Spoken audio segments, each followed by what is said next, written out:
Welcome to the Virtual Center for the Study of the Constitution and Civic Responsibility, an ongoing inquiry into American political origins and evolving institutions. The Executive Director of the Virtual Center, Bill O'Brien.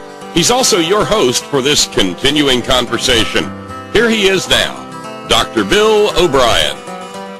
Thank you, Bob Kincaid, and welcome to a new week here at the Virtual Center for the Study of the U.S. Constitution and Civic Responsibility. Today is the 19th day of January. It is Martin Luther King Day, and I think it would be remiss of all of us not to take a moment and reflect on the significance of this day. Given the situations that we've had during this year, I'm thinking specifically of the situations in Ferguson and the death of obviously innocent black males and the resulting attacks on our police. And I think all of us need to reflect on the message that Dr. King basically left for all of us. I was walking my dog this morning, and I was thinking about the comment about the content of their character as opposed to the color of their skin.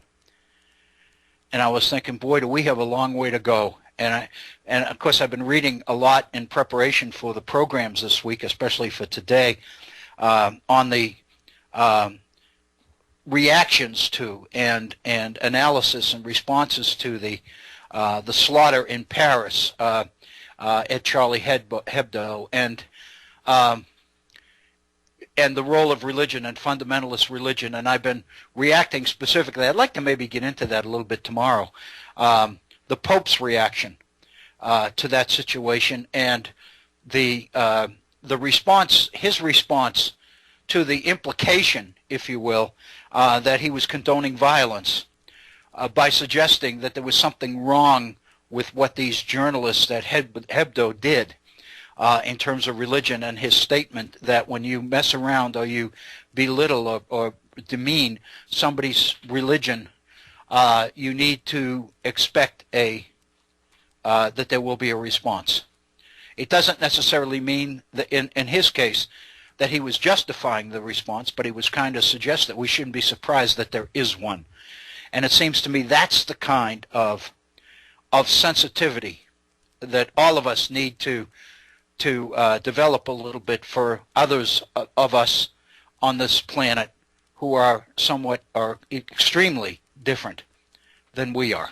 Because while the differences may be what's emphasized, the fact of the matter is there are important similarities that link all of us together. And it seems to me it's those similarities that once we begin to recognize them and appreciate them, it seems to me we will have begun the solution to many of these problems. And I think the more I think about it, I think Dr. King's vision for seeing this so long ago and what this nation was in for is incredible. So I hope that your day, if you are not working today because of the holiday and enjoying a day off, so to speak, but I think all of us, whatever the reason that we might be in a position to spend a few moments reflecting on the significance and the message that Dr. King had for all of us.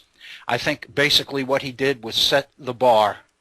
At the time when he made that speech, I didn't really think he was setting it that high. Little did I know how high that bar was going to be set and how far we have to go before we make it. I just hope that we keep heading in that direction and that we keep trying and that we don't buy into the alternative viewpoints and arguments which suggest that we don't want to go there. As I read the debates about immigration and some of these other things, I sometimes wonder whether in fact we are frantically searching for ways to not continue to go in the direction that we need to be going in. I think if anything else, I hope that alone might be something that all of us could take from today, Martin Luther King Day. So welcome to this holiday. Welcome to the Virtual Center for the Study of the Constitution and Civic Responsibility on this holiday. I want to thank you for joining us. I want to thank you for your continued support for the Head On Radio Network as well as for the Virtual Center. Obviously, the existence, the very existence, as well as the success of the Virtual Center rests in large degree on the success and the degree of support that all of you continue to have for the Head On Radio Network. I think that's a bar that is pretty high, and I think that the folks at Head On, Bob Kincaid and his folks, have done yeoman work in reaching or trying to reach that bar. And I think that continued support is warranted, and as I look at the nation, I think it's more than warranted. It's absolutely critical that we continue to keep an alternative voice out there. I can remember so well the time in America when the voice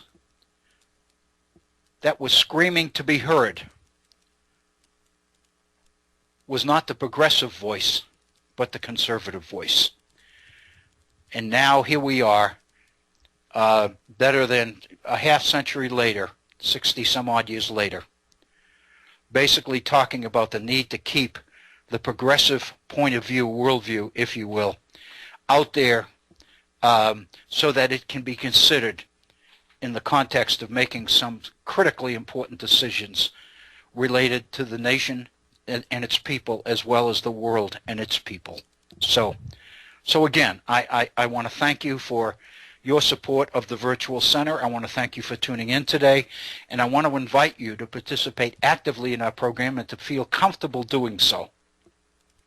I received an email from one of our listeners, a wonderful email, and I had sent him a reply and asked if he minded if I used his email, the content of his email, on our program this week, and he basically encouraged me to do so. And I'd like to do that maybe tomorrow, if I can think of it. I would have done it today, but I actually it's only now that I recall that I had the email. I didn't print it out, and I'd like to do that before I share it with you, because I think it has some very substantive insight and information in it. But the reason I'm thinking of it, because in the context of that email, he mentioned his continued listening to the programs here at the Virtual Center, and the fact that he listens on through the archives. He listens to the program not in real time, but later on. But he made reference to the programs not as a conversation, which Bob Kincaid does in his introduction to our program, but as a lecture. And I reacted to his use of the term lecture. I didn't mean to be negative, although I think he may have thought that I was being negative. I was not. I was reacting internally to his use of the word lecture, because in a sense, in an awful lot of cases, that's what our conversation, our continuing conversation, which is the phrase that Bob Kincaid uses in introducing our program, the extent to which that continuing conversation has become more of a lecture than a conversation. And the fact that one of our listeners would say that, I want to let him know that I appreciate so much that insight and that comment, because it says a lot to me. Because that's not what I had in mind when we started the Virtual Center. That's not what I hoped our programs would be. But as I've mentioned numerous times, that seems to be what, to a large degree, our programs have become. I've spent a career in higher education. I've probably done more lecturing over the years, in the course of my life, a half century of lecturers. In other words, for better than 50 years, I've been spending any number of hours per week lecturing at other people. And of course, that becomes, pretty much ingrained in the way you behave and the way you respond. And I think that's why I passionately ask for calls and participation from our listeners in the program in order to break that. Because what you do in a classroom, what I did in a classroom as an instructor, and I think what all instructors seek to do is to encourage dialogue and conversation within the classroom itself, with the idea that if the conversation becomes interesting enough and incisive enough, that more and more people will participate in it. And it's that kind of conversation and that kind of back and forth that we associate with the word dialogue that leads to real understanding. It's very obvious that as long as a lecture is going on, then not a whole lot new is being learned by anybody, including the lecturer.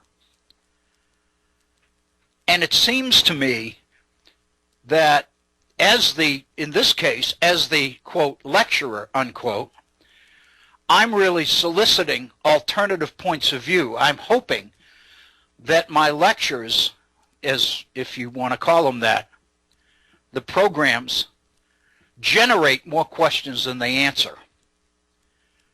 While it may appear that I'm seeking to answer questions, the fact of the matter is what I'm hoping I'm doing, what I'm trying to do, is throw out ideas and suggestions and ways of looking at things which will provoke reflection on the part of those who hear, with the idea that that reflection will lead to some sort of a reaction, some sort of feedback. And that's really what conversation requires.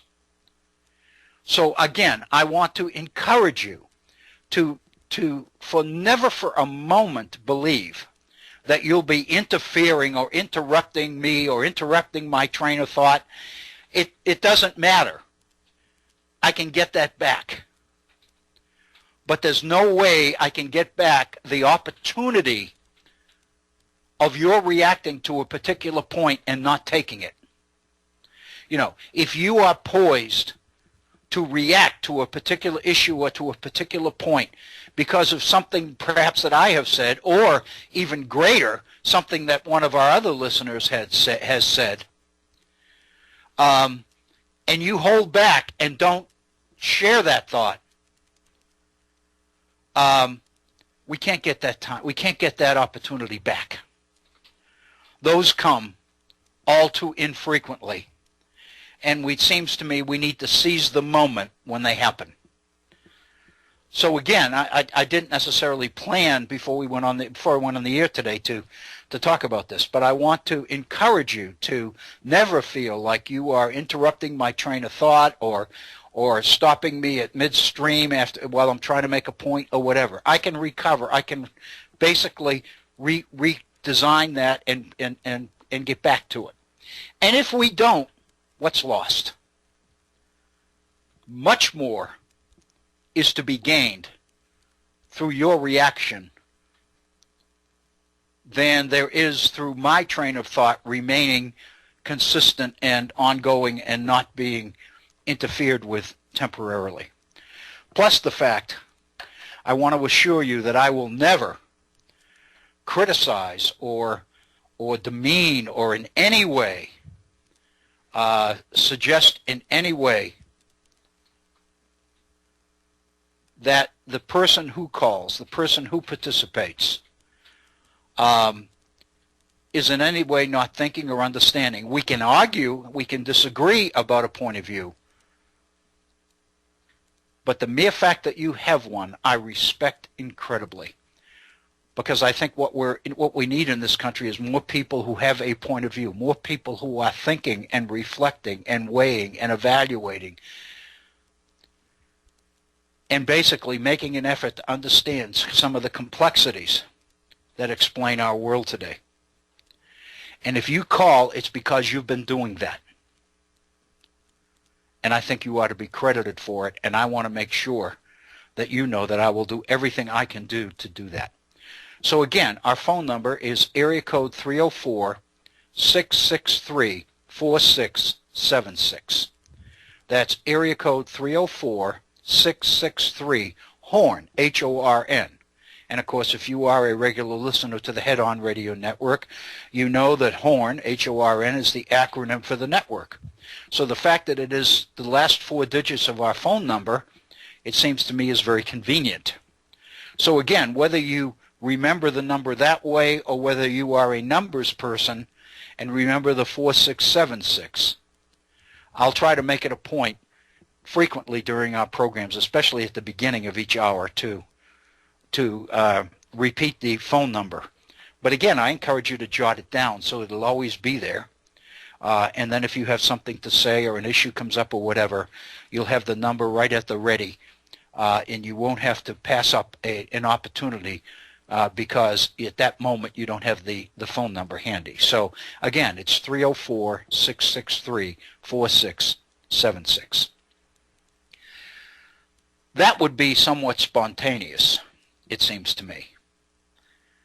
Less spontaneous, but equally important, if you would like to communicate directly with me via email, and we can kind of engage in reacting to each other's thoughts on a particular issue or series of issues, I would love to hear from you. My email address is waobrien906@gmail.com. That's waobrien, O-B-R-I-E-N, 906, and it's all one word, no punctuation, no spaces, at gmail.com.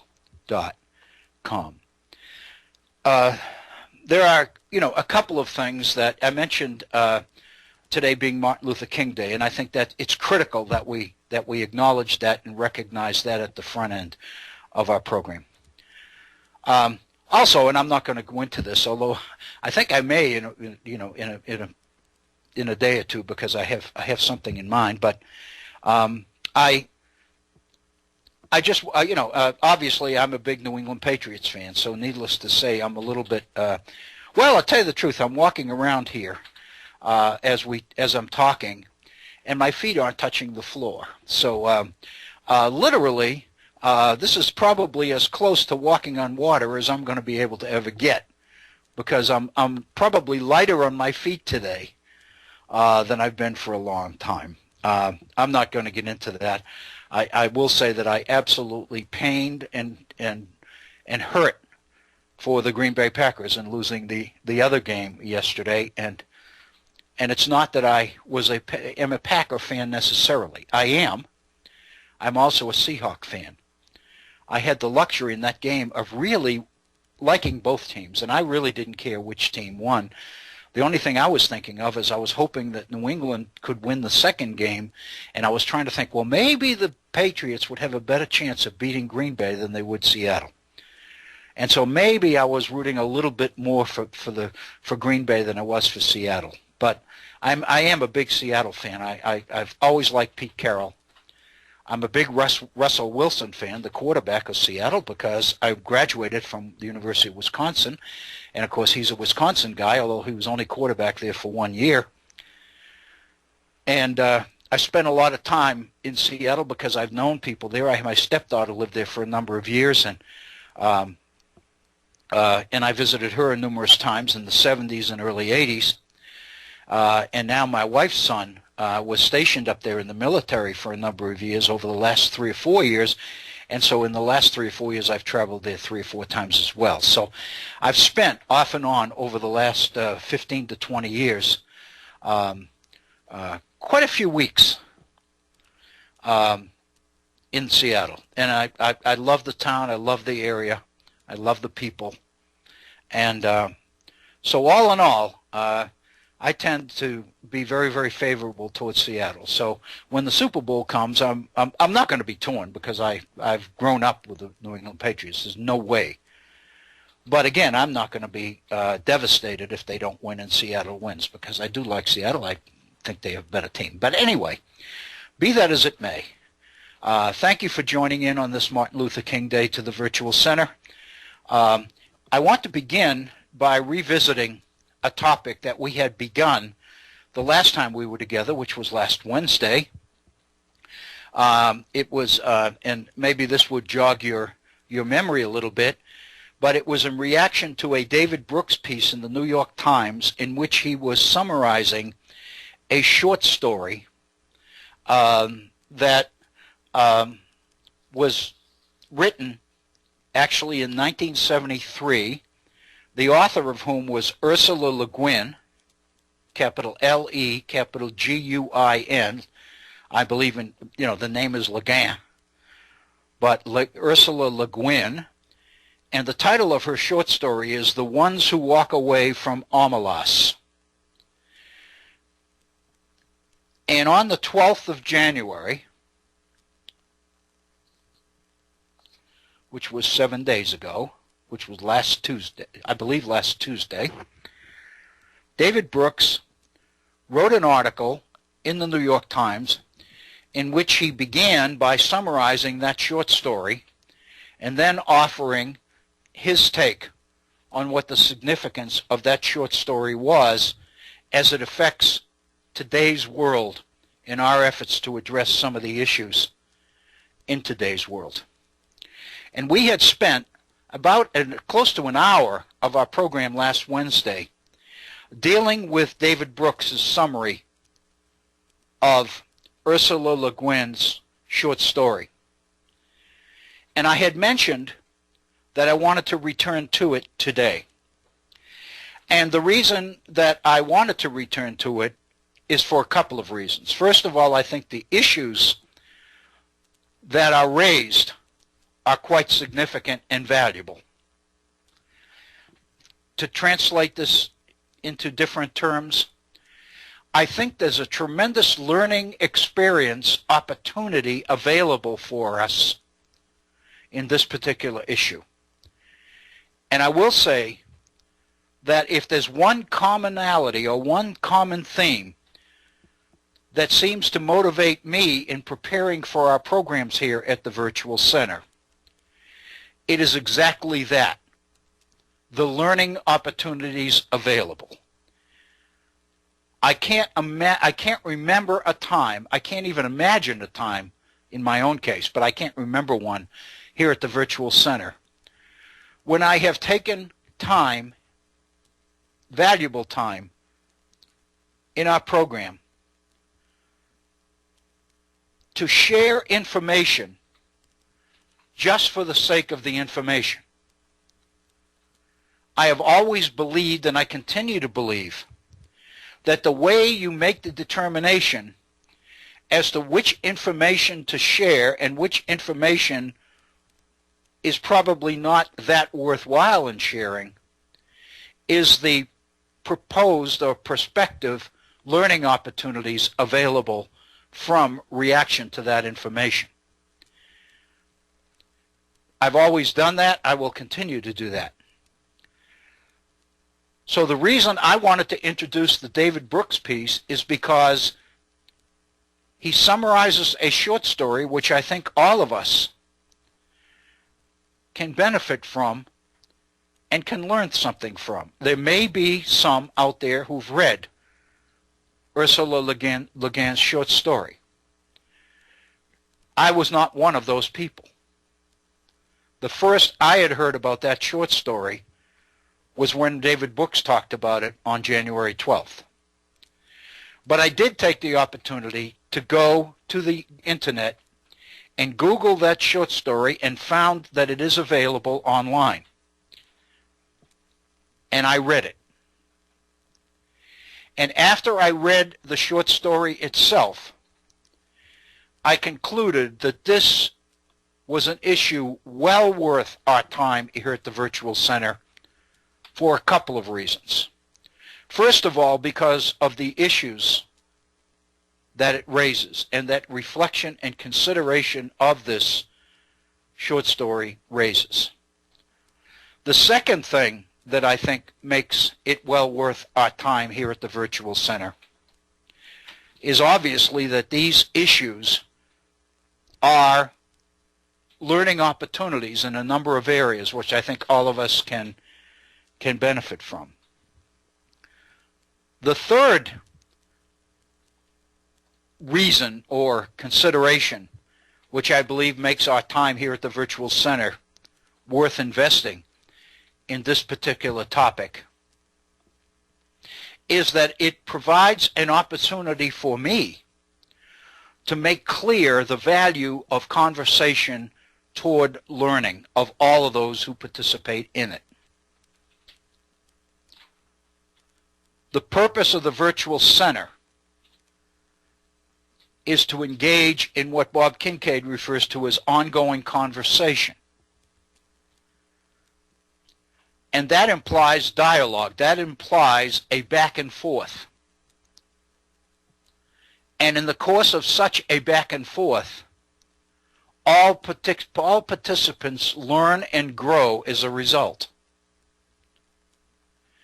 And that's one of the reasons why I believe that the availability of our telephone number is so critical. Because I think conversation and learning only benefits from the kind of dialogue that a conversation necessitates.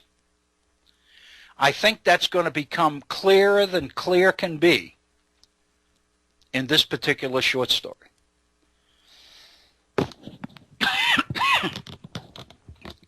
Because at this point, until somebody reacts to it, basically what we've got going for us here is my reaction to this particular story. And I don't feel qualified to perceive and to focus on all the learning opportunities that a story like this presents. It's the kind of situation that can only benefit from a back and forth kind of experience, where if I throw something out and you react to it and I react to your reaction, the result is that both of us end up in a place that neither one of us knew even existed before we had the conversation. And I think that focusing on this particular short story is going to accomplish some of that. I think not only because of the substance and the quality of the short story itself,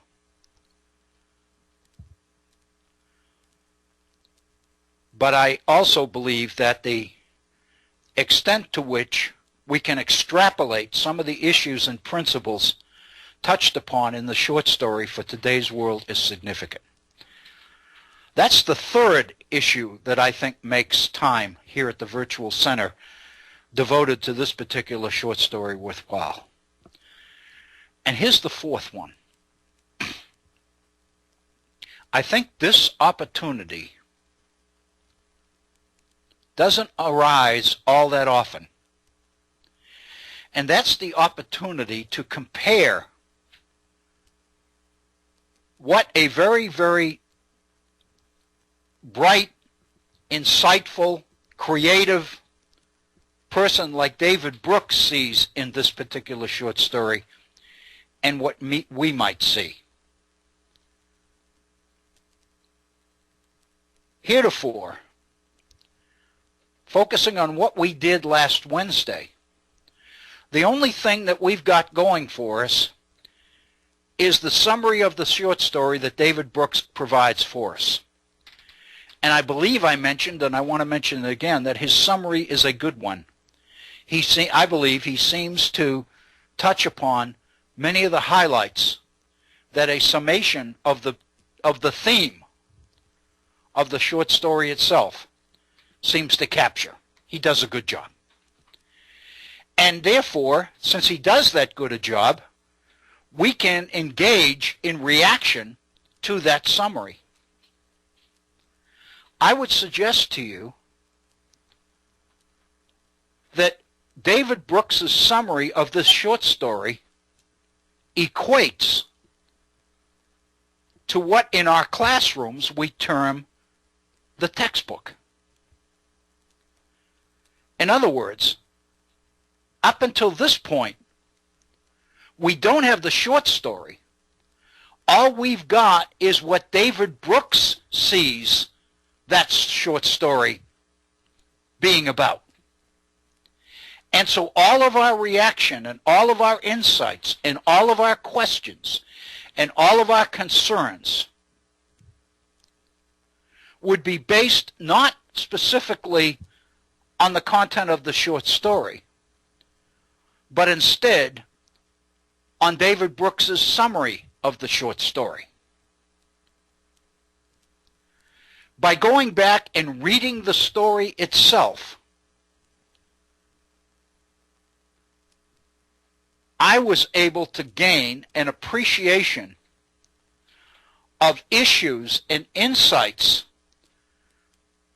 in this story that makes it, I don't know whether you'd call it a classic or not, but makes it something that has already been around for half a century and probably will continue to be around for at least another half century, if not longer.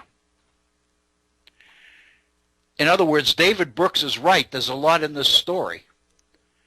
But given the limitations of his op-ed piece in the New York Times, his summary necessarily couldn't touch on all that is in this story. And part of that is because nobody, including David Brooks, is capable or qualified to see everything that might be in this story. Different people are going to see and emphasize different things.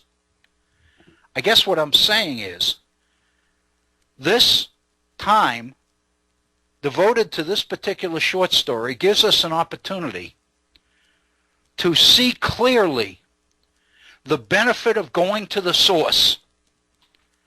One of the themes of the Virtual Center up to this point, and I hope it'll continue to be such, is that we have tended to focus on primary source materials. We have not been focusing on what particular historians or scholars have said about the Federalist Papers so much as we have been looking at the Federalist Papers themselves and then engaging in our own analysis of those papers. And in the process, I think one of the things that we can all agree on is that that process of looking at primary sources seems to produce a lot more insight, a wider variety of issues and conclusions and learning opportunities than we can ever get from just looking at what individual people's reaction is to a particular Federalist paper, or a particular letter, or a particular speech, or a particular piece of legislation. Every textbook tells us what this law was, what the Monroe Doctrine was, what that law was, what this piece of legislation was, what this particular Supreme Court decision was all about. But one of the things that I've learned is that even on issues that I really thought I knew the story, I didn't. The example that I used on Wednesday was the issue surrounding the calling of the Annapolis Convention. I had that baby nailed down, I thought. And I could go to any number of prominent, competent textbooks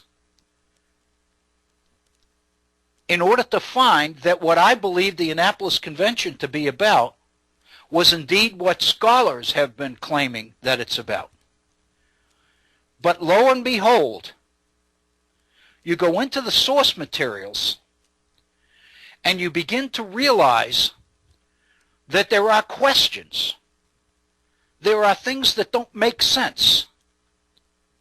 There are, and I don't want to go back to Thomas Kuhn's book on the nature of scientific revolution, but Thomas Kuhn called them aberrations, or things that don't add up, anomalies, I believe is the word he used. In other words, if you look at the primary source materials, you begin to see that there are some issues, things that surface which contradict the operative explanation as to what the Annapolis Convention is about.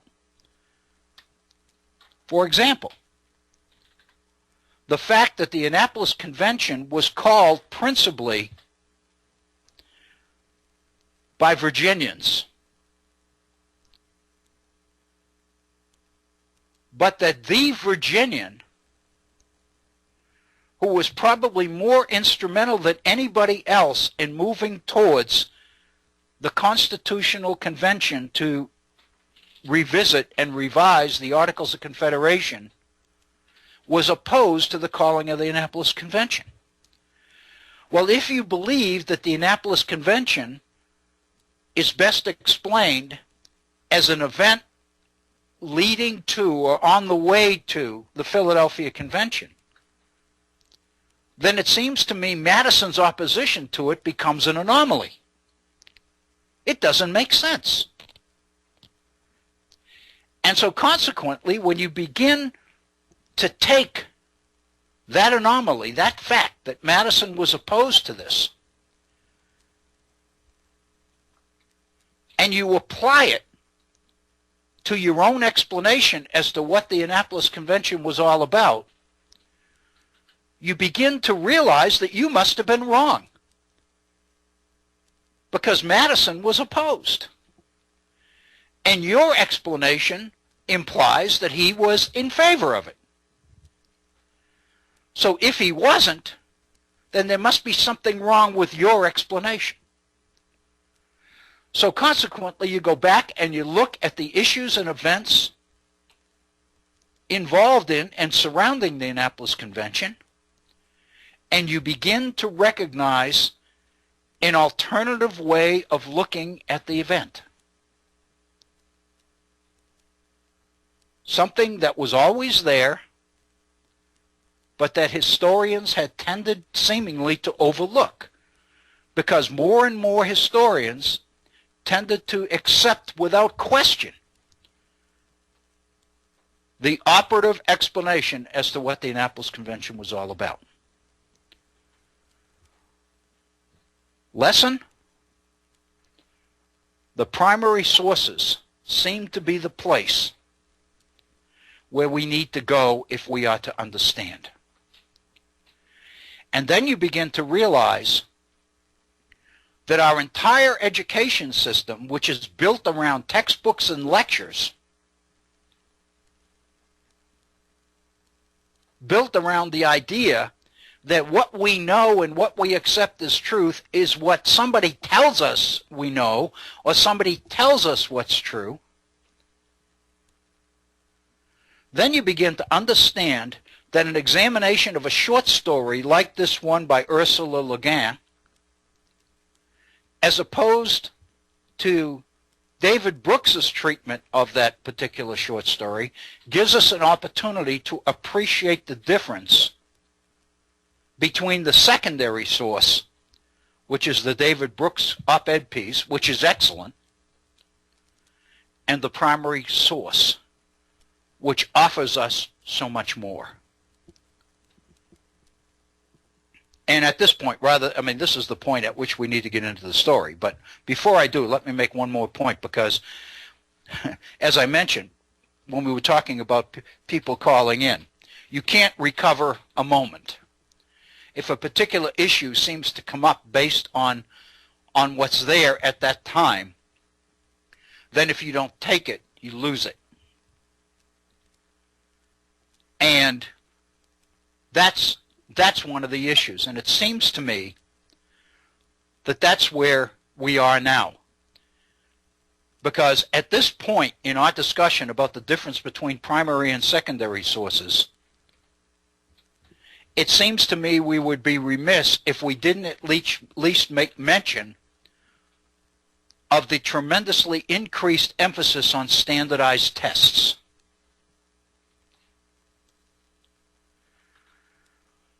Because not only the frequency and the value placed upon these standardized tests for our youngsters in school,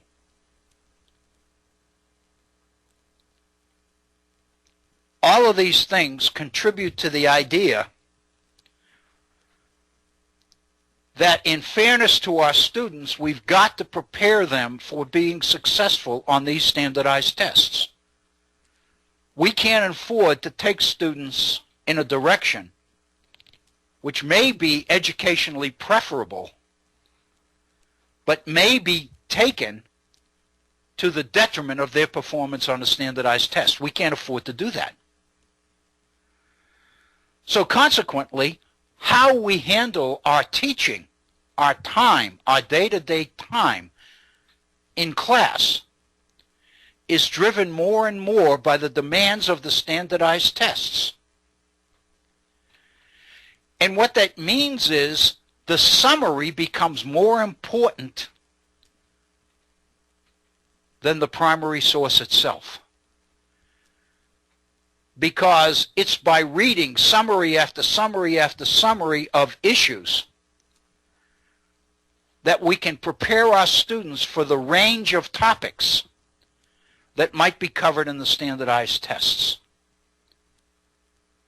But it's important to understand that in doing that, all our students are getting are the summaries of the substance, not the substance itself.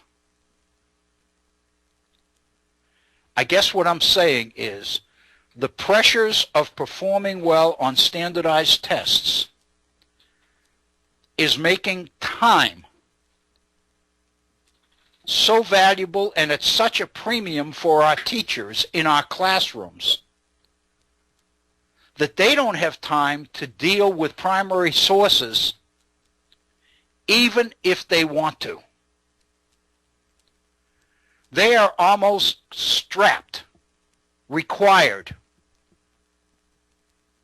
to bank on textbooks and summaries and articles and book reviews and all the rest of it in order to adequately prepare their students for the range of topics that might be covered on the next standardized tests. In a sense, then, our entire educational experience seems to be reduced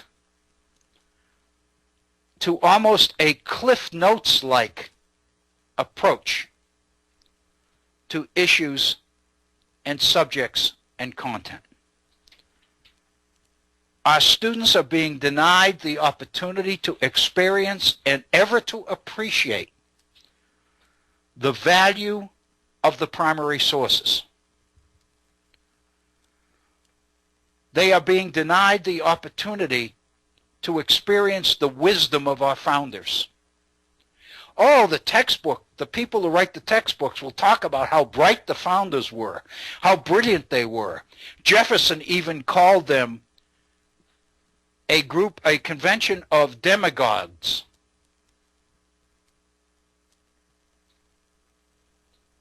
But there's no way that that can sink in and become meaningful to students until they actually experience the founders themselves.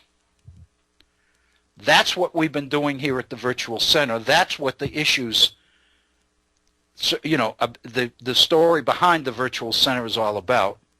And that's why I think this opportunity, if you will, presented by David Brooks is a good one. I have to be very careful because I know that there are a lot of people out there that are not fans of David Brooks. Many people don't like him just because he's too conservative. Some people don't like him because of the particular point of view he takes on issues. But the fact of the matter is he's bright and he's insightful and he's good. Doesn't mean that you always have to agree with him. It doesn't mean that he's always right. But he's good, and he's insightful, and he's creative, and he's perceptive. And therefore, he has something, as most intelligent people do, to teach us.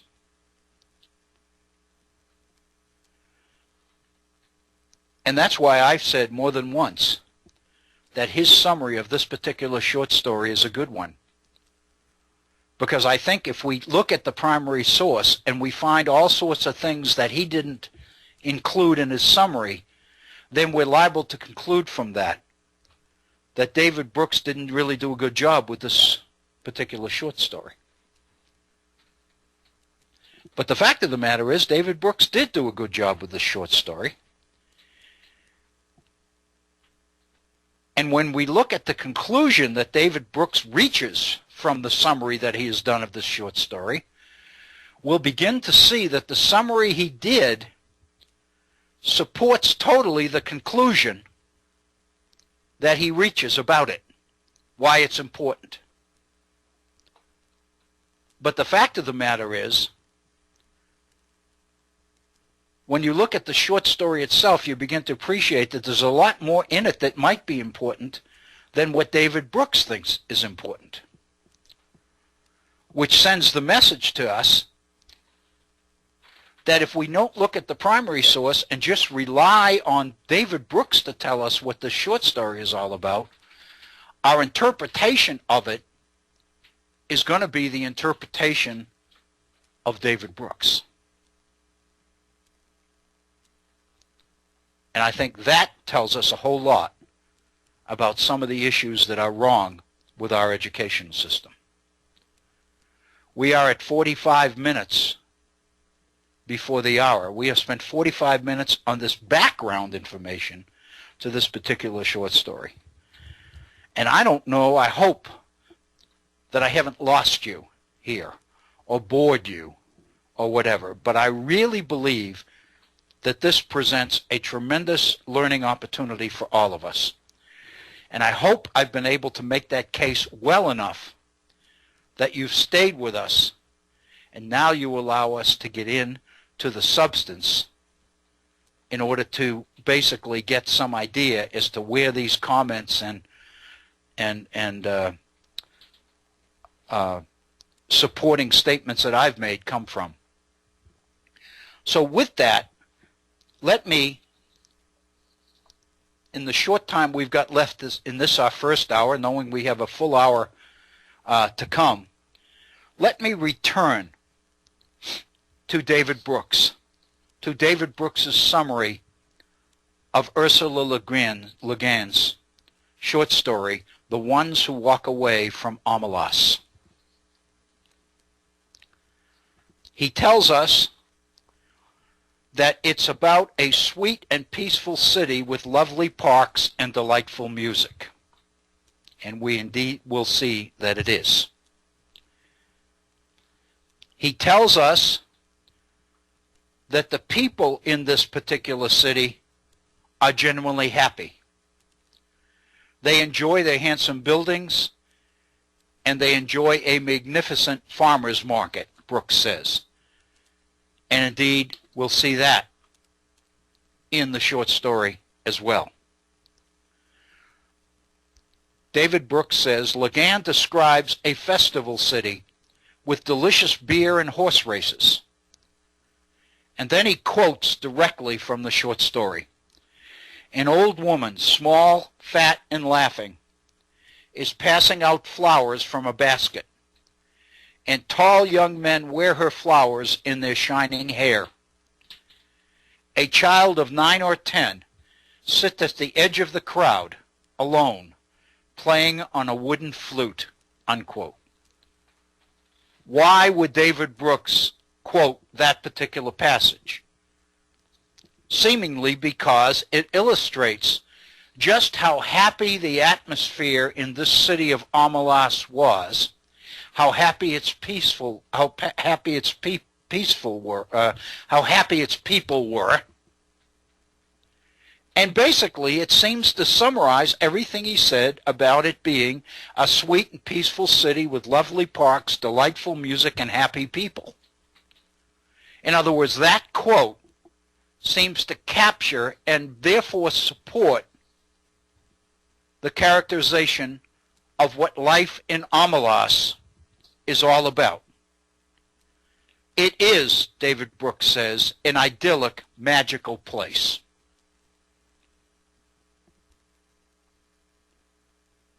Then Brooks's summary goes into a key element in this particular short story, maybe the key element. Now, one could argue that the beauty and happiness of the city and its people might be the key. But I think you would be challenged by others who believe that this next issue is the key. David Brooks says the following, quote, But then Le Guin describes one more feature of Amelas. In the basement of one of the buildings, there is a small broom closet-sized room with a locked door and no windows. A small child is locked inside the room. It looks about 6, but actually the child is nearly 10. Quote, "It is feeble-minded. Perhaps it was born defective, or perhaps it has become imbecile through fear, malnutrition, and neglect." Unquote.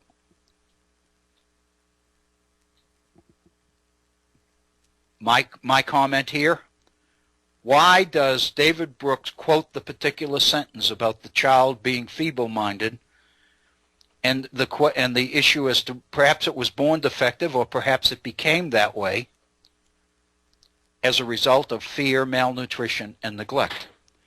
And of course the answer is because that particular sentence, that particular quote, seems to encapsulate the room and all there is to know about it and what's going on there. And then Brooks goes on, and this is summary directly from the story. Occasionally, Brooks says, the door opens and people look in. The child used to cry out, "Please let me out, I will be good," unquote. But the people never answered, and now the child just whimpers. It's terribly thin, lives on a half bowl of cornmeal a day, and must sit in its own excrement. So the horrors, the horrendous conditions within which this child is living is captured in this particular paragraph, and with the efforts of the child to ask people who open the door to help him. But then, since nobody ever does, the child stops asking and merely whimpers. And then the next paragraph is a direct quote from the short story. They all know it is there, meaning the room with the child in it. They all know it is there, all the people of Amelas, Le Guin writes. Some of them have come to see it. Others are content merely to know it is there. They all know it has to be there. Some of them understand why, and some do not. But they all understand that their happiness, the beauty of their city, the tenderness of their friendships, the health of their children, depend wholly on this child's abominable misery, unquote. In other words, what Brooks does is quote the piece, the portion of the story which lays out the psychology of a city whose people are willing to allow a child to live in abominable conditions like this and not do anything about it. In a sense, this particular quotation from the original story seems to capture the psychology of Amelas.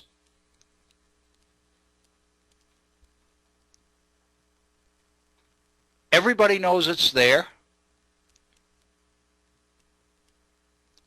Some people have come to see it. Others accept the fact that it's there and are content with that.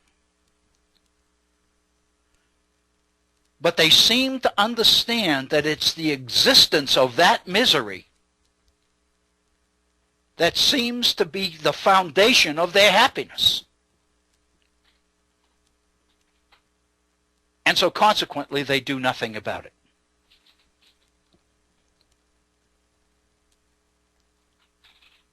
That, says Brooks, is the social contract of Amelas.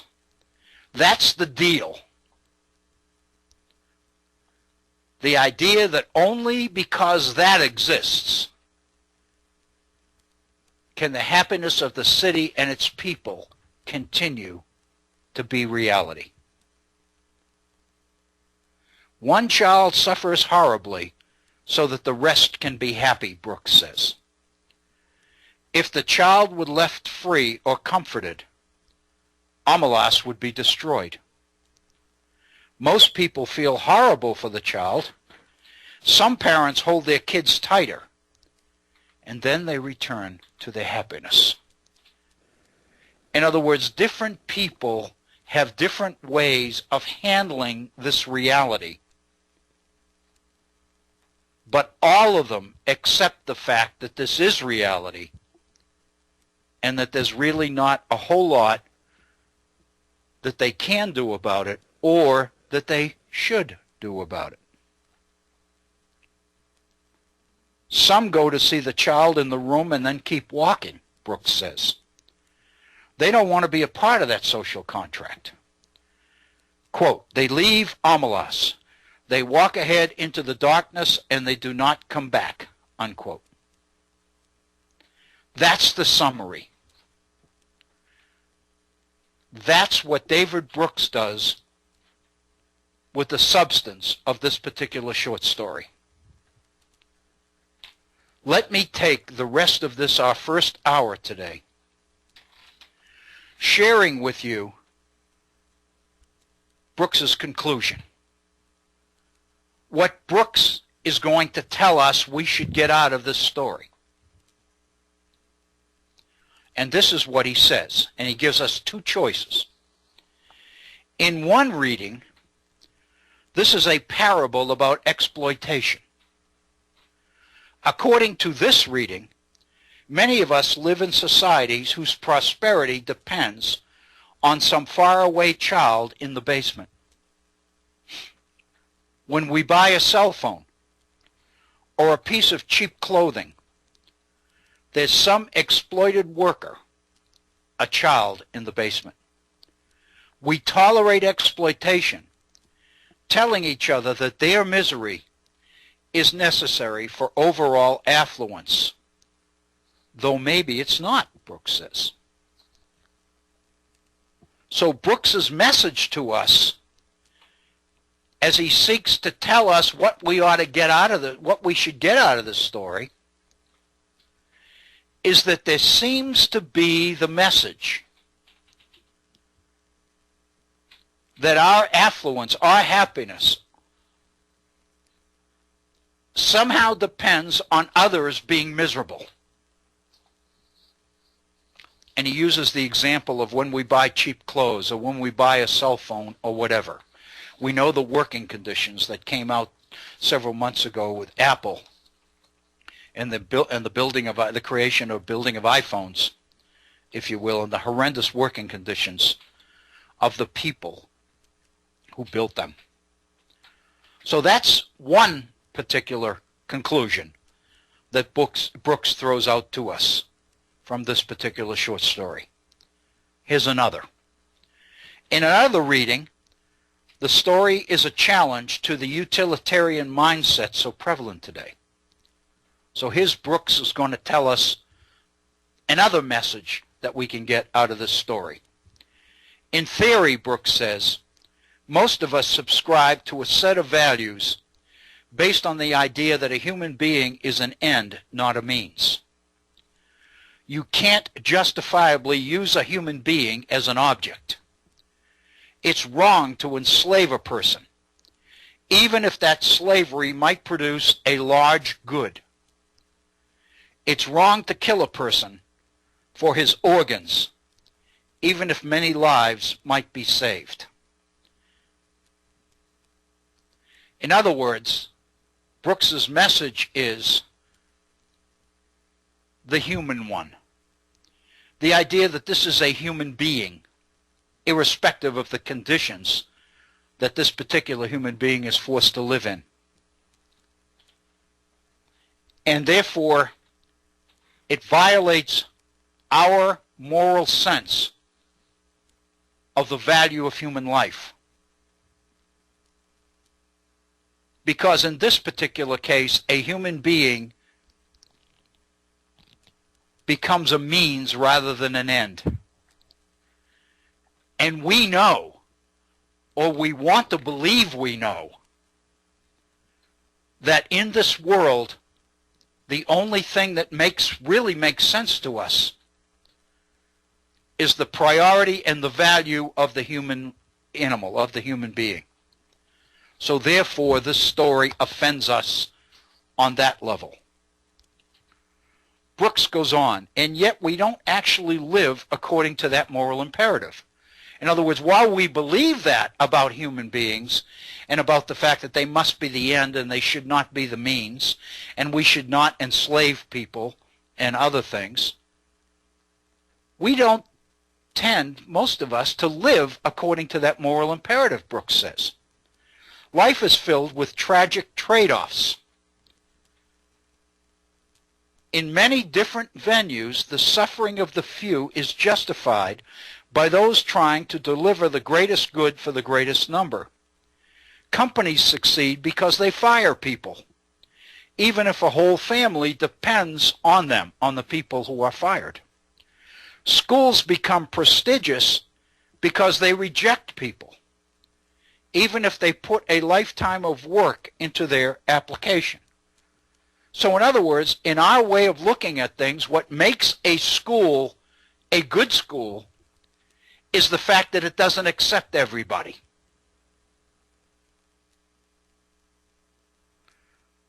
What makes a company a good company is that it's willing to fire people in order to protect the so-called bottom line. Leaders fighting a war on terror accidentally kill innocents. These are children in the basement of our survival and happiness. Collateral damage, we call it. The war against terrorism justifies the slaughter of innocents. We don't like it. We wish that life were different, but we accept the reality of it. This is Brooks's message. This is the reason he has chosen to devote one of his 2 columns a week to this particular short story, because he believes this particular short story effectively delivers the message that he's giving us right here. The story compels readers to ask if they are willing to live according to these contracts. Some are not. They walk away from prosperity, and they make some radical commitment. They would rather work towards some inner purity. In other words, Le Guin points out that some people refuse to reside in Omelas because of the existence of this tragedy. So consequently, they walk on. And as Brooks says,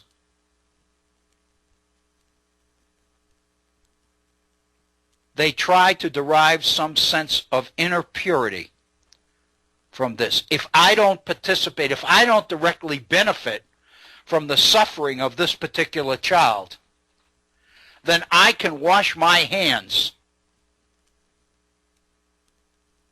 when it comes to any guilt for the abominable standards of life that this child is forced to live in.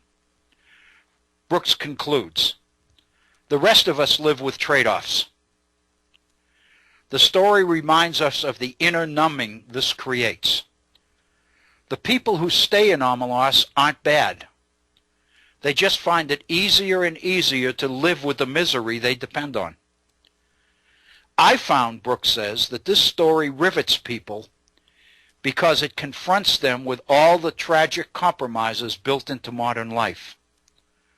All the children in the basements. And at the same time, it elicits some desire to struggle against bland acceptance of it all. What Brooks is telling us is the value of this story, the reason I've chosen to summarize this story for you, is because I believe that this story reveals the tragic compromises that have become part of our modern life, all of us. All the children in the basements. We know it's there. We know there's misery in the world. We know an awful lot of people are living in abject misery. But we kind of shrug our shoulders and conclude that we can't do anything about it. And every time we seem to try to do something about it, they react negatively to us and they hate us even more because they accuse us of having our own motives and our own self-interest and all the rest of it. And then he concludes with this last idea. In another reading, this is the third one, the whole city of Omelas is just different pieces of one person's psychology. A person living in the busy modern world, and that person's idealism and moral sensitivity is the shriveling child locked in the basement. In other words, a third way of looking at this story, Brooks says, is look at it as from the perspective of each individual person and what that particular person is forced to confront day to day, day after day after day. And this particular story seems to encapsulate or capture the psychological contradictions and inconsistencies that all of us face. We've gone beyond the top of the hour. It's actually 6 minutes after, so I'm going to stop briefly. But let me just, before we take our break, let me just ask you to reflect on the reality of what we've got here from David Brooks. Here's a guy who's one of our top op-ed columnists, journalists. I mean, he writes for the New York Times, and he basically publishes 2 articles a week. He writes books. He appears on television. He appears on a number of things. He's obviously very busy and very prominent. But I ask you to appreciate the depth of this particular issue. This guy is forced to come out twice a week with columns in the New York Times that'll be read by millions. And he's able to come up with something like this on a Tuesday in January. I don't care what your political persuasion is. I don't care whether you love David Brooks or you despise David Brooks.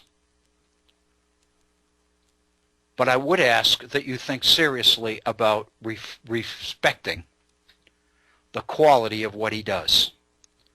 This is brilliant stuff. The selection of the short story is incredibly insightful.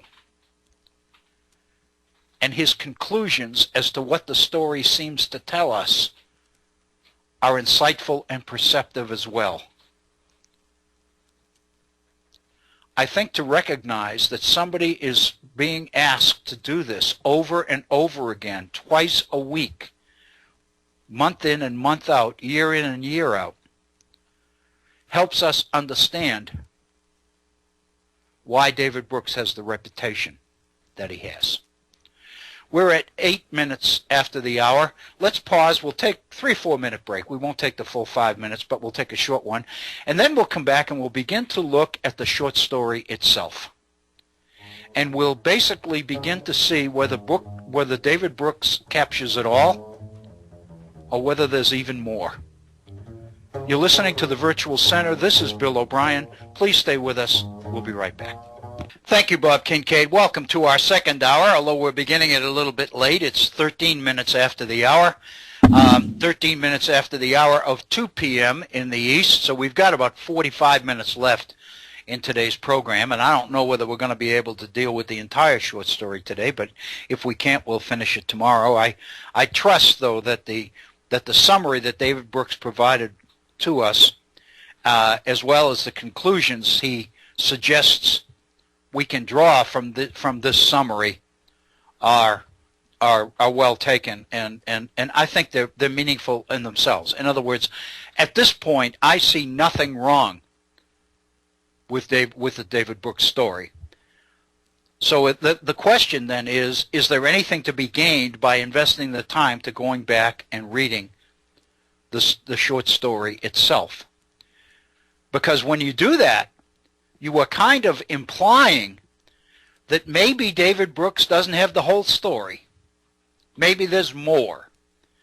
It's not that we're criticizing David Brooks for not giving it to us, but what we're saying is if I go back and I read the story, then maybe there's more to that story that I can glean from it. At minimum, I'm at least going to get what David Brooks has already given us, and that's pretty darn good. So therefore, whatever time we might invest, we know going in is not going to be a waste of time, because we know that there's some real positives that we already have going in. So if nothing else, we can confirm those. But in addition, there might be other things in the story that are worth our time and worth our attention. You are listening to the Virtual Center for the Study of the U.S. Constitution and Civic Responsibility.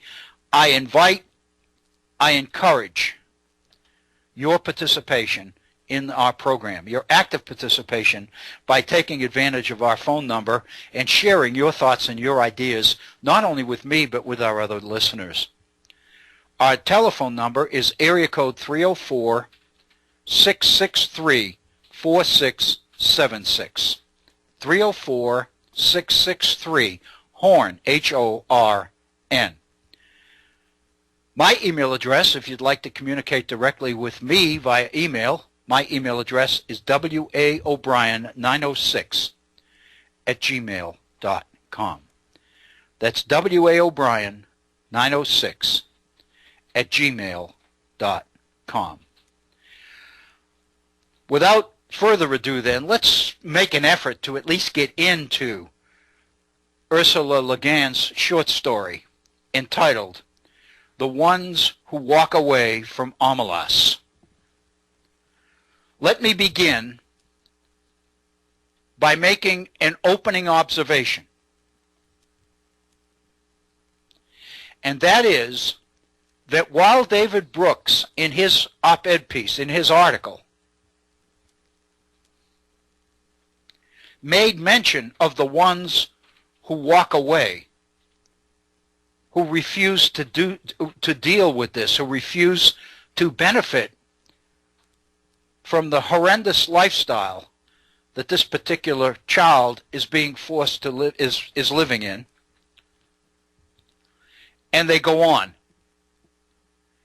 even though they realize that in going on, they're losing access to all of the happiness and all of the joy and the music and the beauty and the songs and the obvious happiness of the people. They make the decision to go on. Brooks makes the comment, and it's almost a one-line comment, but he makes the comment that it seems that these people who walk away are kind of assuming or believing that they are achieving some sort of a sense of moral superiority by not participating in this, by rejecting, by refusing to derive benefits from this. That, they feel, is a positive. All right, Brooks mentions that.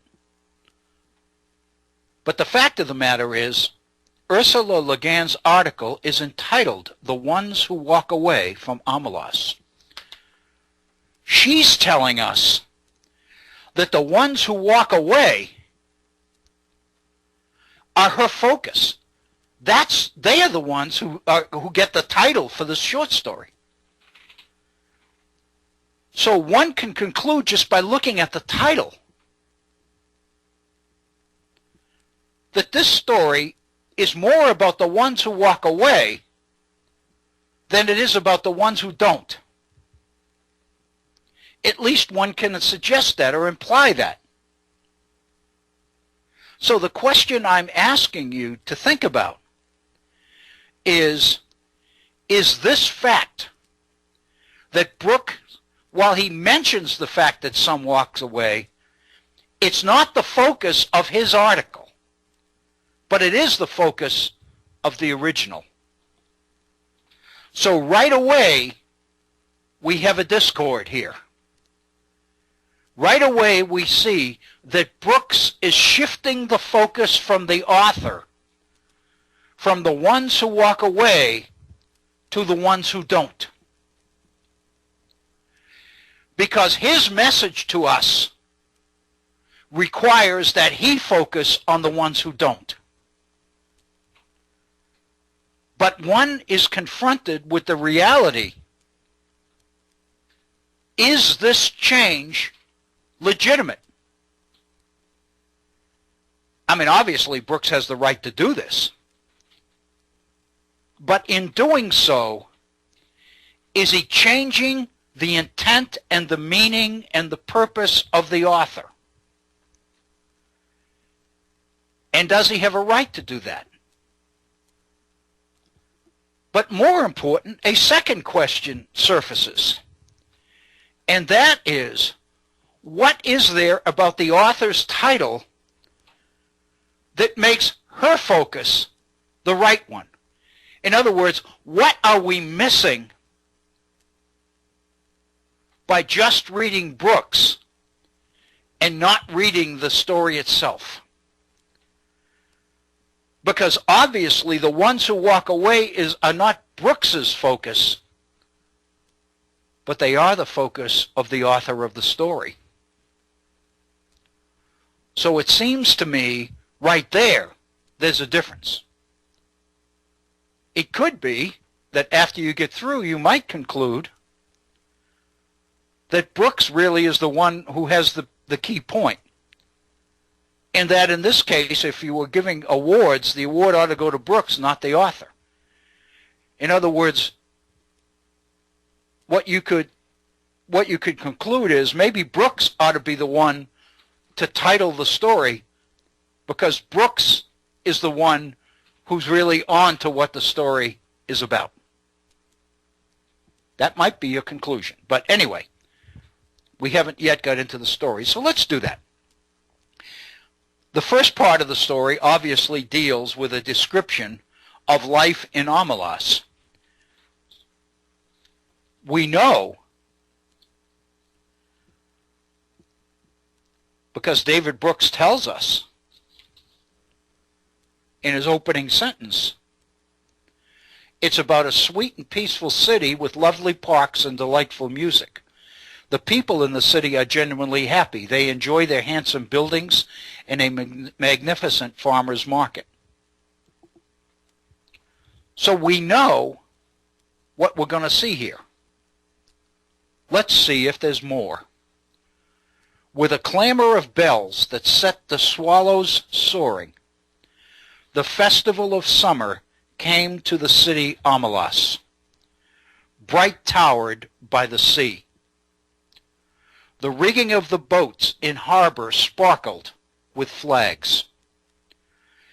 In the streets between houses with red roofs and painted walls, between old moss-grown gardens and under avenues of trees, past great parks and public buildings, processions moved. Let me stop there.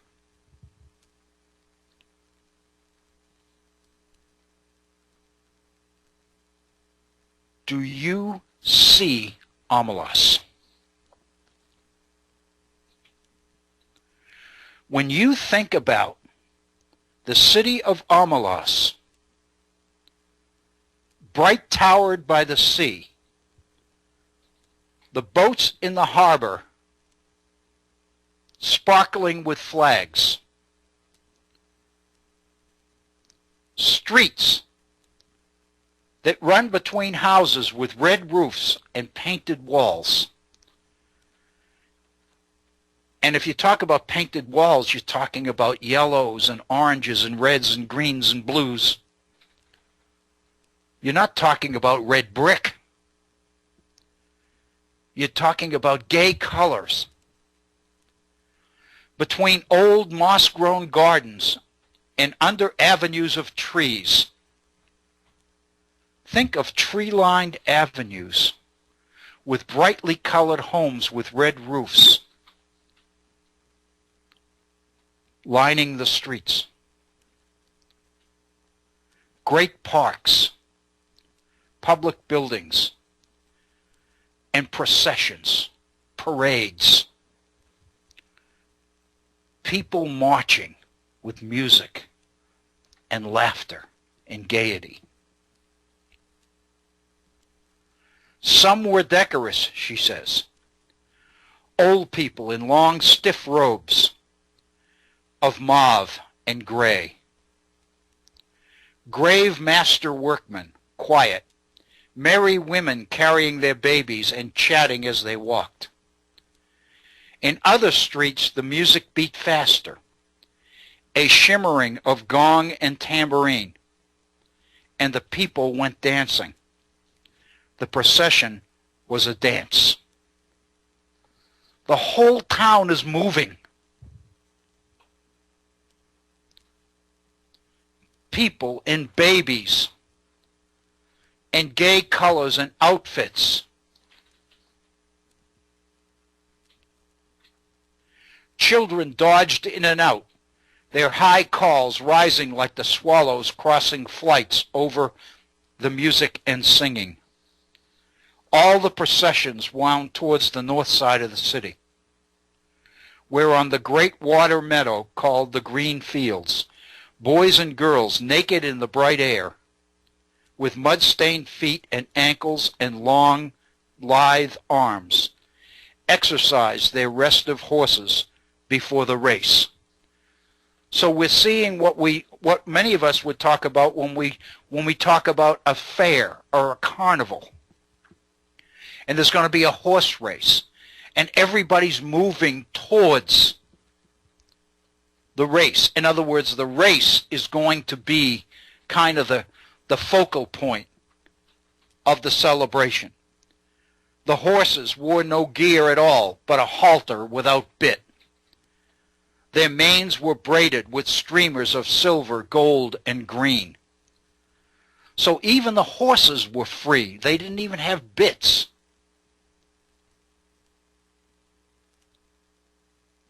They flared their nostrils and pranced and boasted to one another. They were vastly excited, the horse being the only animal who has adopted our ceremonies as his own. Think about that.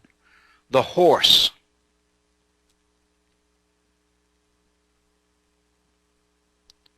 Being the only animal who has adopted our ceremonies as his own. In other words, if you think about parades and ceremonies and carnivals, it's kind of true that of all the animals that we have domesticated, dogs and cats and all the rest of it, the horses seem to be the ones who get into the flow. They're the ones who prance. They're the ones who seem to reveal or reflect the gaiety and the happiness of the entire experience. Far off to the north and west, the mountains stood up half encircling Omelas on her bay. So now you can see Omelas as being along the edge of the bay with the mountains encircling them on three sides. You can almost see it. It looks like, if any of you are fans of Doc Martin on public broadcasting, in that delightful, idyllic town on the ocean. Or think of our own version of Doc Martin set in England. How about Jessica Fletcher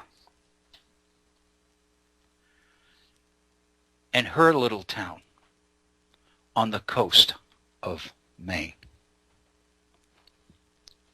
The air of morning was clear that the snow, still crowing the 18 peaks, burned with white gold fire across the miles of sunlit air under the dark blue of the sky. There was just enough wind to make the banners that marked the race course snap and flutter now and then. And then it goes on and talk about the joyous clanging of bells and the music winding through the city streets. And then the author, Ursula Le Guin, says, joyous. How is one to tell about joy? How describe the citizens of Amelas? What I'm suggesting is, if you compare this description of what's going on in Amelas and the setting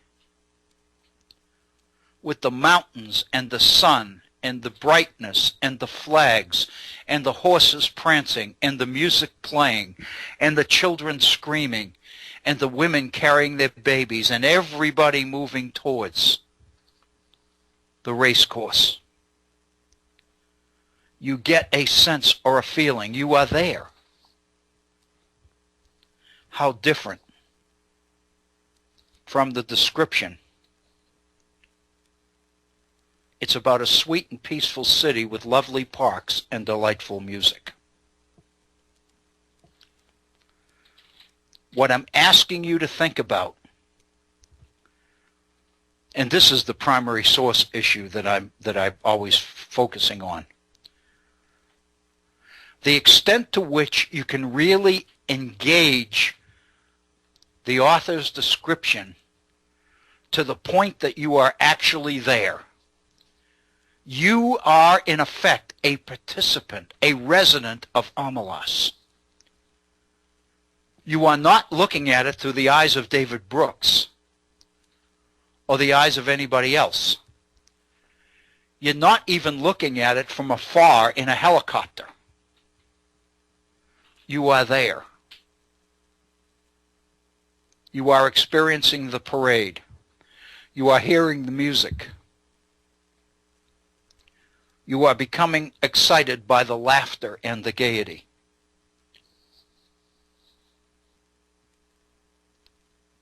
The difference between the primary source description and the secondary source description. Now, as she indicates, Ursula Le Guin, now that she's described the city of Amelas, is now going to describe the citizens of Amelas. What are they like? They were not simple folk, she says, you see, though they were happy. The implication? They were not simple folk, you see, though they were happy. Is she suggesting to us as readers that we tend to assume that only simple folk are happy folk? Ignorance is bliss. What you don't know can't hurt you. Or Jefferson's yeoman farmer. Jefferson's idea of give the same issue to the plowman and the professor and rely on the gut reaction of the plowman, and you're more in tune with truth.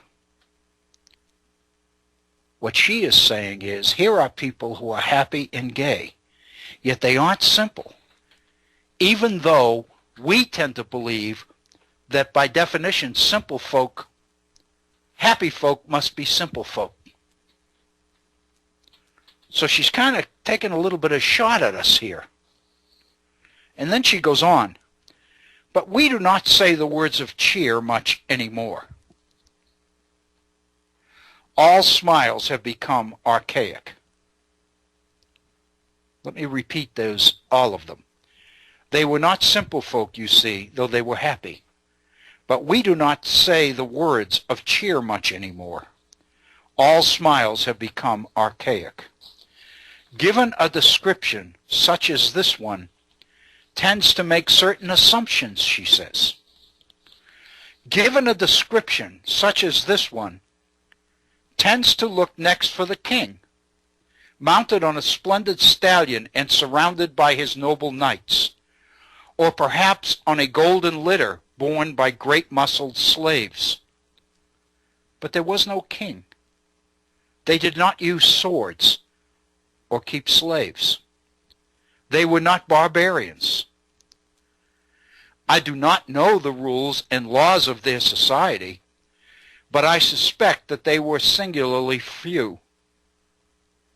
They did without monarchy and slavery, so they also got on without the stock exchange, the advertisement, the secret police, and the bomb.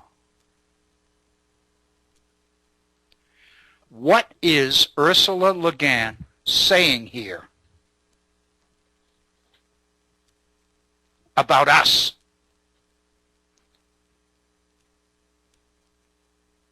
She says that she's about to describe the people of Amalas.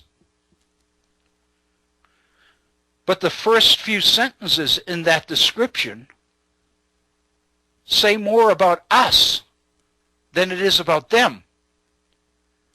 Because what she's telling us is what they don't have in their lives that we have in ours. She tells us they're happy, but they're not simple. She's also telling us that we don't appreciate that kind of happiness anymore.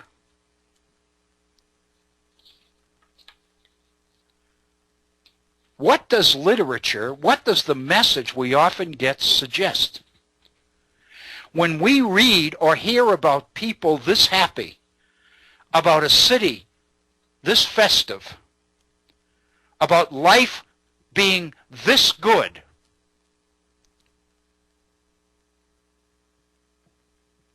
what do we assume? She said when we hear a description like this, one tends to look for the king, mounted on a splendid stallion or surrounded by his noble knights, or perhaps in a golden litter borne by great-muscled slaves. But there was no king. They did not use swords or keep slaves. They were not barbarians. I do not know the rules of their society, but I suspect that they were singularly few.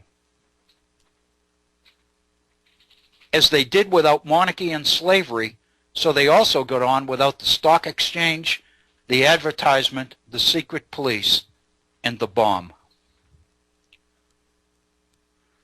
What she seems to be suggesting here is that all the things that we take for granted as part of our lives, the people of Amalas didn't have. Yet they were happy,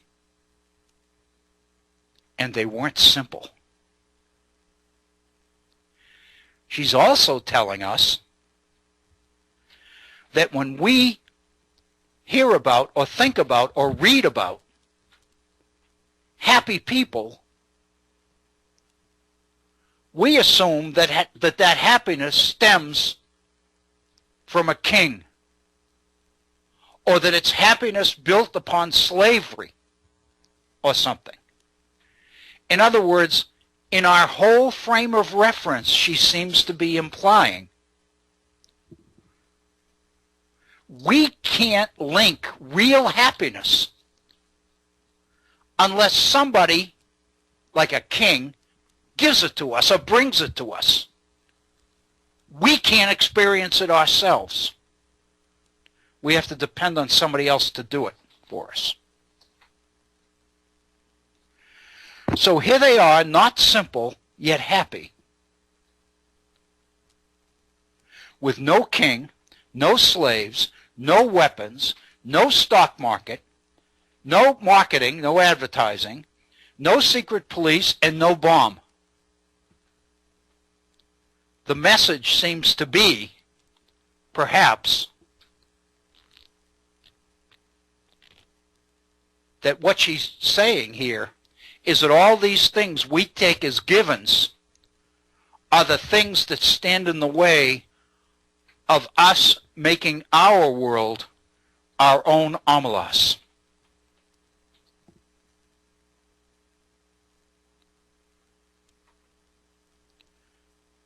She says, "Yet I repeat that these were not simple folk, not dulcet shepherds, noble savages, bland utopians. They were not less complex than us.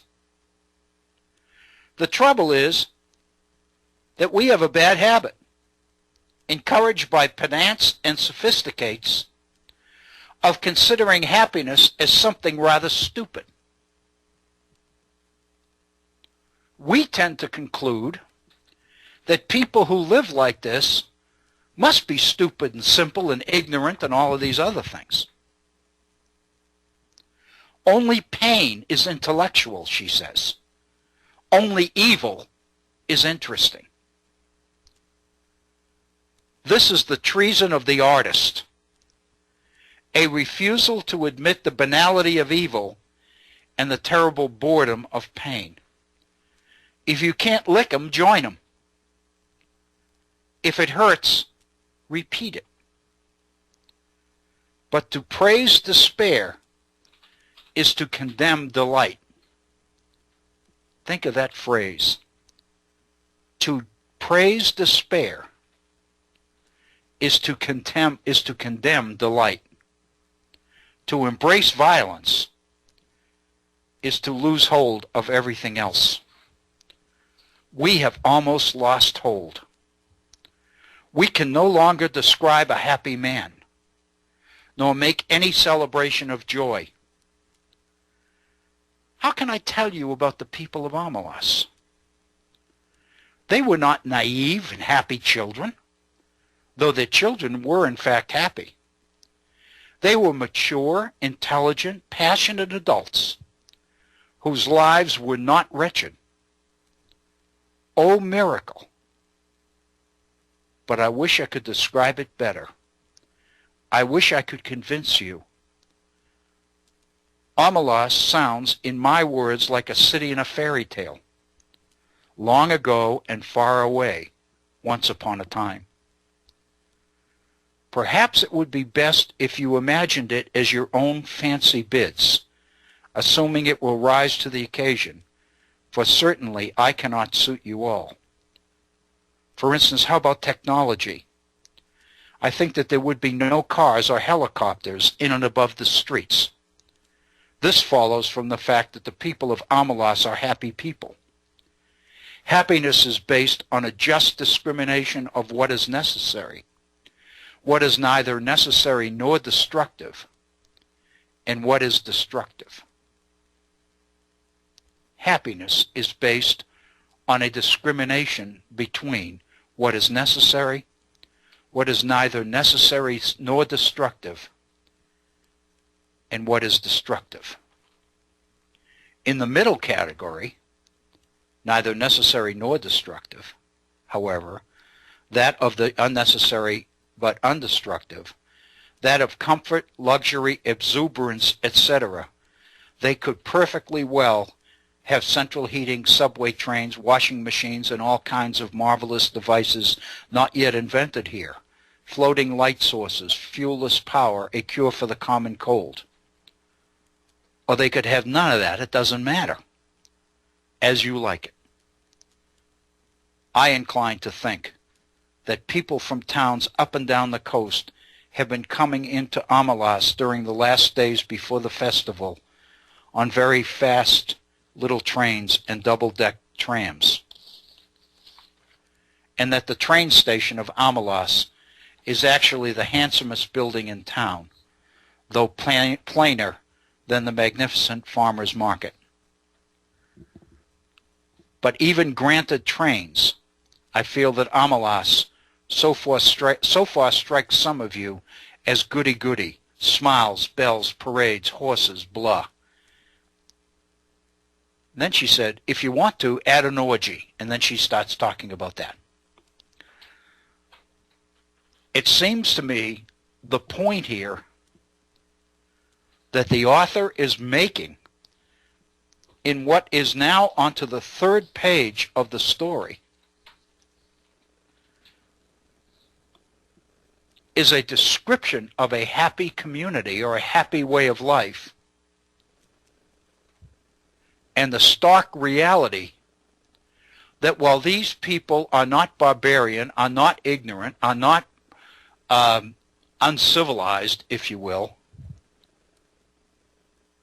they are so different from us in so many ways.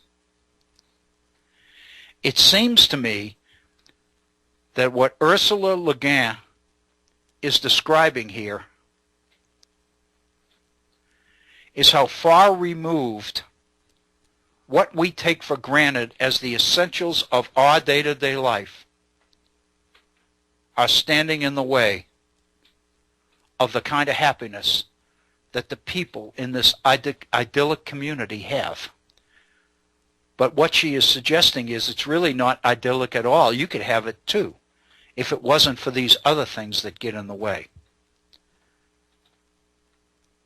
I don't want to elaborate any further on this, except to say that none of this is in David Brooks.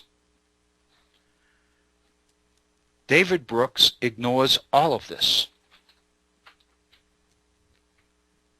I wonder why.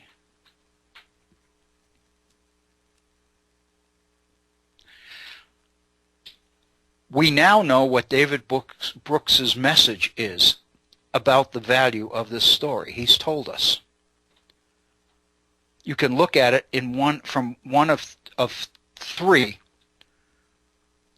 possibilities, he said. Either it's a statement about how the happiness of some is dependent on the misery of others, or it's a condemnation of inhumanity in an effort to reinvigorate the idea that the human being must always be an end and not a means, because it violates the morality that all of us believe we have, which is respect for the human being, for every individual as being important, as being, in one of the ways that we assign importance is by claiming that every one of us is a child of God. That, it seems to me, is the sign, is the signal of how important we are, that we are all children of God, every one of us.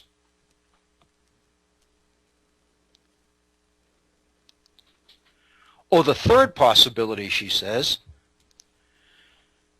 is that maybe this story is the story of each one of us as individuals, an effort to get into the psychology of all of us who is confronted, every one of us being confronted with this inconsistency or complexity between happiness on the one hand and the realities of life on the other. That's the extent of what Brooks says this story offers us. But what we've seen here, we've got about 10 minutes left in our time together today. What we've seen here is that Ursula Le Guin opens with two things, both of which Brooks ignores or overlooks. One is the title of the story, which is about the ones who walk on. He acknowledges them because it's in the story, but he doesn't make them the focus of his piece, even though they are the focus of the author's story. So that's the first question that it seems to me we need to confront. The second one is her criticism of the things that we take for granted in our day-to-day lives, which keep us from happiness. And the way we rationalize it is to suggest that those who are really happy in this sense are simple, non-civilized, barbarian, not modern, behind the times, people who are suffering because they don't have access to the things we have access to. Her conclusion is, if you want these people of Amalas to have access to them, good, give them a washing machine and cars and trains and a beautiful train station and whatever. Her whole point is, that's not the point. The point is that somehow our culture, our way of life has taught us that the only way we can experience happiness is if somebody else brings it to us. That it can't emanate from within. It can't be ours. Our time is spent dealing with these realities of life. But we experience the benefits of that life, which is the washing machine and the automobile and all of these other things.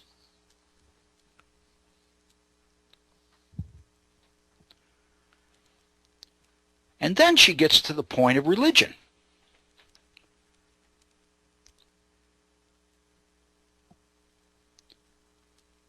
She says, let us not, however, have temples from which issue beautiful priests and priestesses already half in ecstasy.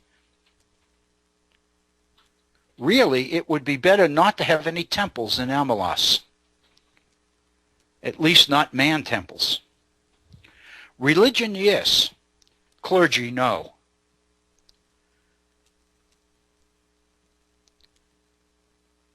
One thing, she says, I know there is none of in Amalas is guilt.